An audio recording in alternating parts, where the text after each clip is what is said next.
أعوذ بالله من الشيطان الرجيم. بسم الله الرحمن الرحيم. الرحمن علم القرآن خلق الإنسان علمه البيان. الشمس والقمر بحسبان والنجم والشجر يسجدان والسماء رفعها ووضع الميزان ألا تطغوا في الميزان وأقيموا الوزن بالقسط ولا تخسروا الميزان. والأرض وضعها للأنام فيها فاكهة والنخل ذات الأكمام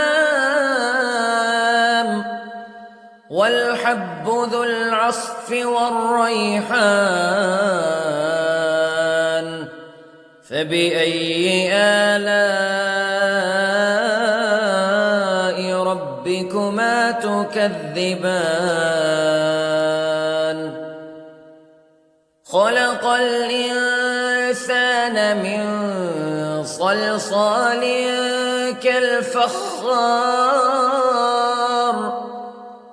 وخلق الجان من مارج من نار فبأي آلاء ربكما تكذبان. رب المشرقين ورب المغربين فبأي آلاء ربكما تكذبان. مرج البحرين يلتقيان بينهما برزخ لا يبغيان فبأي آلاء ربكما تكذبان. يخرج منهما اللؤلؤ والمرجان فبأي آلاء ربكما تكذبان.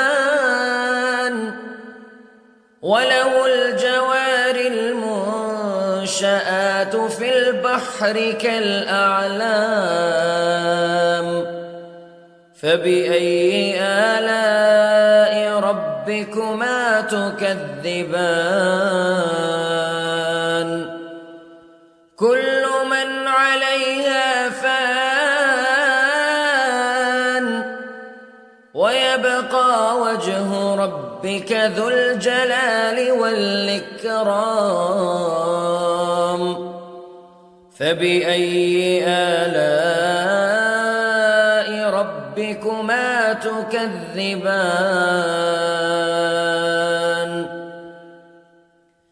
يسأله من في السماوات والأرض كل يوم هو في شأن فبأي آلاء ربكما تكذبان. سنفرغ لكم أيها الثقلان فبأي آلاء ربكما تكذبان.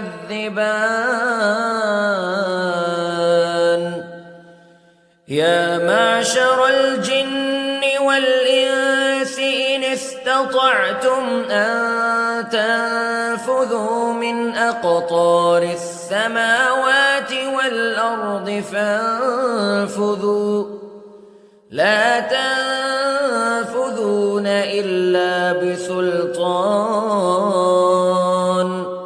فبأي آلاء ربكما تكذبان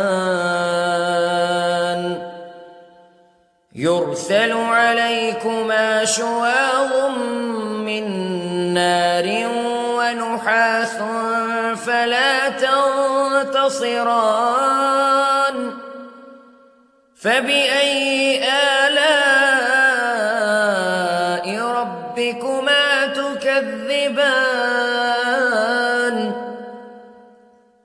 فإذا انشقت السماء فكانت وردة كالدهان فبأي آلاء ربكما تكذبان فيومئذ لا يسأل عن ذنبه إنس ولا جان فبأي آلاء ربكما تكذبان يعرف المجرمون بسيماهم فيؤخذ بالنواصي والأقدام فبأي آلاء ربكما تكذبان هذه جهنم التي يكذب بها المجرمون يطوفون بينها وبين حميم آن فبأي آلاء ربكما تكذبان ولمن خاف مقام ربه جنتان فبأي آلاء ربكما تكذبان ذواتا أفنان فبأي آلاء ربكما تكذبان فيهما عينان تجريان فبأي آلاء ربكما تكذبان فيهما من كل فاكهة زوجان فبأي آلاء ربكما تكذبان متكئين على فرش بطائنها من استبرق وجنى الجنتين دان فبأي آلاء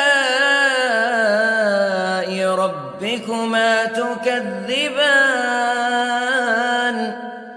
فيهن قاصرات الطرف لم يطمثهن إنس قبلهم ولا جان فبأي آلاء ربكما تكذبان كأنهن الياقوت والمرجان فبأي آلاء ربكما تكذبان هل جزاء الإحسان إلا الإحسان فبأي آلاء ربكما تكذبان ومن دونهما جنتان فبأي آلاء ربكما تكذبان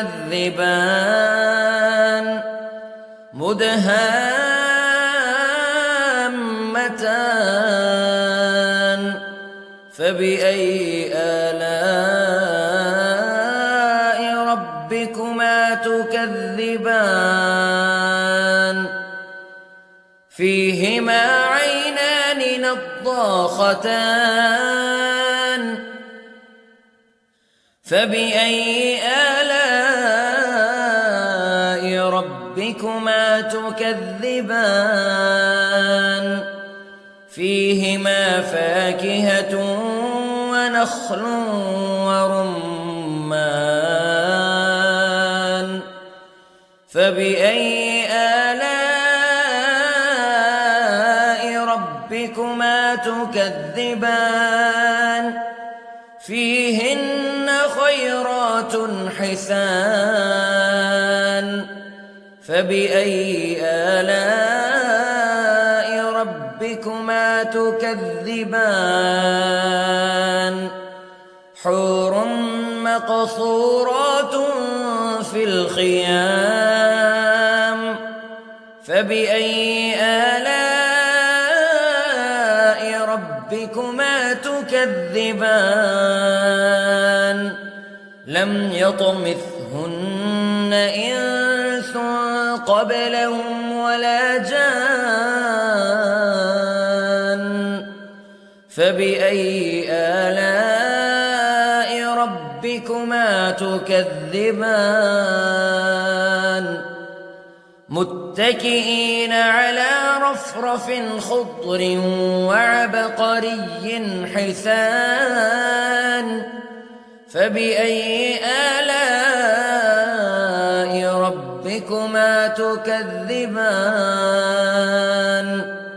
تبارك اسم ربك ذي الجلال والإكرام